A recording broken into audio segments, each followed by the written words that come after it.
अशी चर्चा होती. काही केलं नाही. दुसऱ्या दिवशी बाहेर पडलं. परदेशात जाऊन महाराष्ट्राचा कानाकोपरा त्या ठिकाणी गेलो.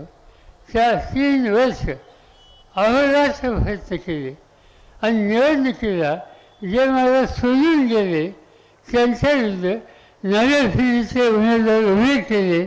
आणि मला अभिमान असतो की भारताच्या जनतेचा त्या 58 लोकांच्या पैकी जे 52 लोक सोडून गेले ते 52च्या 52 निवडणुकीत पडले.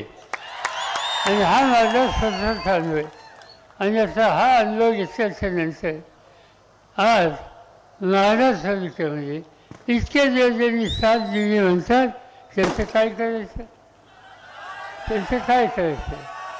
त्यांचे काम जे कोणी असतील, सख्खे भाऊ असतील, आणखीन कोणी असतील, एकदा रस्ता चुकला की गजाला त्याची जागा दाखवलीच पाहिजे.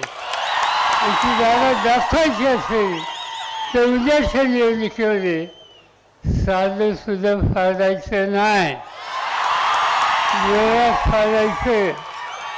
पुन्हा संदेश महाराष्ट्रात गेला पाहिजे की महाराष्ट्रात संदेश गेलाच पाहिजे. सगळ्याचा नाश करायचा आवाज आहे.